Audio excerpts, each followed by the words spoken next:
మీద కేసు అయిందట కదా, అరెస్ట్ చేస్తారంటవా? ఏమోనే చెల్లే, ఏసీబీ నుంచి ఈడీ చేతులకు పోతుందట. ఇక గిట్లా చేస్తే ఈ అసెంబ్లీ అయిపోయినాక చేస్తుండొచ్చు. ఇగో గిట్లా మాట్లాడుకుంటున్నారు ఊళ్ళల్లా అమ్మలక్కలు.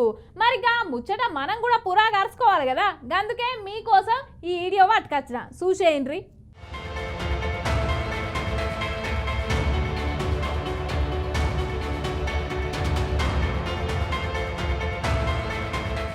ఫార్ములా ఈ కార్ రేసింగ్ లా వేరే దేశానికి 55 కోట్లు పంపిండు.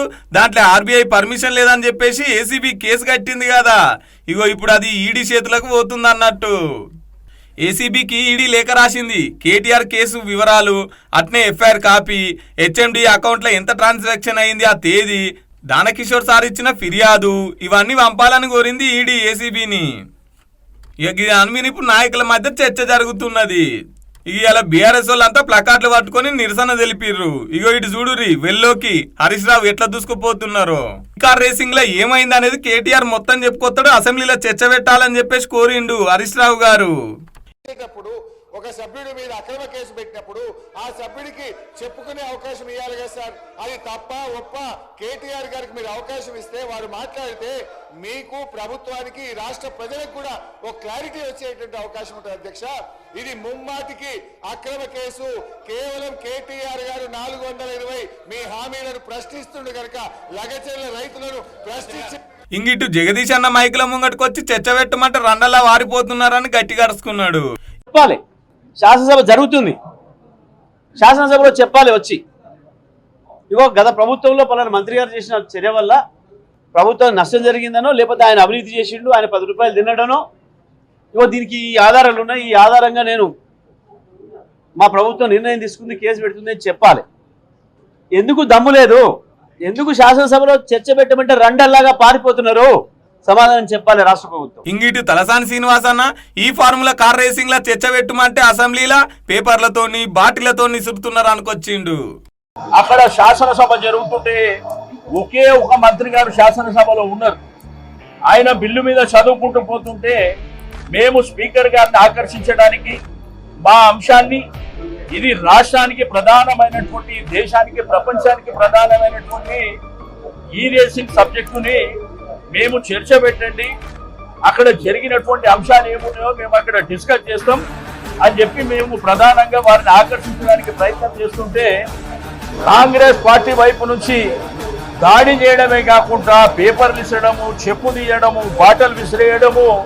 మరి ఇటువంటి నేనేమంటున్నానంటే వాళ్ళు ఇన్ని విషయాలు అక్కడ మాట్లాడి దళిత స్పీకర్ వారిని మీరు కించపరిచే విధంగా మాట్లాడుతున్నారు.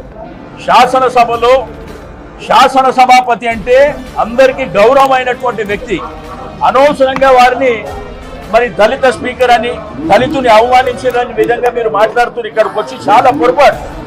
అక్కడ జరిగిన సబ్జెక్ట్ ఒకటైతే మీరు మాట్లాడుతుంది రెండోది. ఆ తర్వాత మేము డిమాండ్ చేసినాం అక్కడ డిస్కస్ చేస్తామని చెప్పి వాళ్ళు అక్కడ వైపు నుంచి పేపర్ల మీద ఇసిరి కొట్టడము, రకరకాలుగా మా దగ్గర కూడా దళిత ట్రైబల్ శాసనసభ్యులు ఉంటే ఆ చెప్పులు చూపించినటువంటి. అందుకే నేను స్పీకర్ గారికి రిక్వెస్ట్ చేస్తున్నా, ప్రభుత్వానికి కూడా రిక్వెస్ట్ చేస్తున్నా, శాసనసభలో జరిగినటువంటి ఫుటేజులని బయట పెట్టాలని చెప్పి డిమాండ్ చేస్తా ఉన్నాం. ఇక ఈ ముచ్చట మీద పొన్నం ప్రభాకర్ సార్ ఏమన్నాడంటే పంపింది నిజమే కావచ్చు, ప్రూఫ్లు ఉన్నాయి కావచ్చు, కానీ పంపిన విధానం తప్ప అనుకొచ్చిండు. ఇక ఈ ముచ్చట మీద ఎన్నికల కోడ్ వచ్చిన తర్వాత మా డబ్బు మేము పంపినాం, బ్యాంకు నుంచి డబ్బు అక్కడికే పంపినాం, అక్కడ అడ్రస్ కూడా ఉందంటే మేమేం డబ్బు పంపలేదని అంటలేం. డబ్బు పంపింది ఇండియన్ ఓవర్సీస్ బ్యాంక్ అనే తెలుసు, పంపింది అక్కడికే అని తెలుసు లండన్కు. కానీ పంపిన విధానం సొంతంగా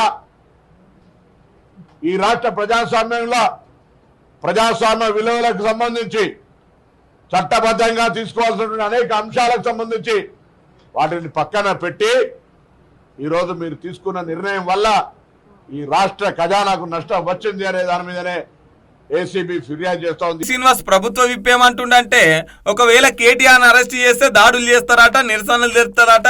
అందుకని పోలీసులు మన కాంగ్రెస్ కార్యకర్తలు సిద్ధంగా ఉండాలి, మన ప్రభుత్వ ఆస్తులని కాపాడుకొని కనబట్టిండు. మరో కుట్ర కోణం ఈరోజు మీ మాట్లాడడం గల కారణం మా దృష్టికి వచ్చిన అంశాన్ని ఈ ప్రభుత్వం దృష్టికి, ఈ ప్రభుత్వంలో యంత్రాంగమైనటువంటి పోలీస్ శాఖకు విజ్ఞప్తి చేయడానికి ఈరోజు కేటీఆర్ గారి ఆత్మ, కేటీఆర్ గారి బినామీ వేలుకుంట శ్రీధర్ అనబడే ఆయన ఆత్మ, ఆయన బినామీ ఏం చెప్తున్నాడంటే తెలంగాణ ఉన్నటువంటి అన్ని నియోజకవర్గాలకు ఒకవేళ ఏసీబీ వాళ్ళు కేటీఆర్ ను అరెస్ట్ చేస్తే ఎక్కడికెక్కడ కృత్రిమంగా ఉద్యమాలు దాడులు చేస్తూ ప్రభుత్వాస్తులు దగ్ధం చేస్తూ ఆర్టీసీ బస్సులను కాల్చమని చెప్పండి ఆదేశం ఇవ్వడానికి నియోజకవర్గానికి ₹1 కోటి ఈ కేసు మీద హైకోర్టు పోయి లంచ్ మోషన్ దాఖలు చేసిండు కేటీఆర్. అసెంబ్లీలో చర్చ పెట్టాలా వద్దా అనేది ముఖ్యమంత్రిని అడిగి చెప్తా అని చెప్పేసి అనుకొచ్చిండు స్పీకర్ సారు. ఇక మొత్తం మీద అయితే ఈడీ రంగంలోకి దిగింది.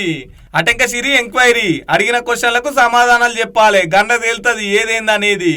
ఇక చూడాలి మరి ఈ కేసు ఎంత రువ్వడిగా ముందు కురుకుతుందో.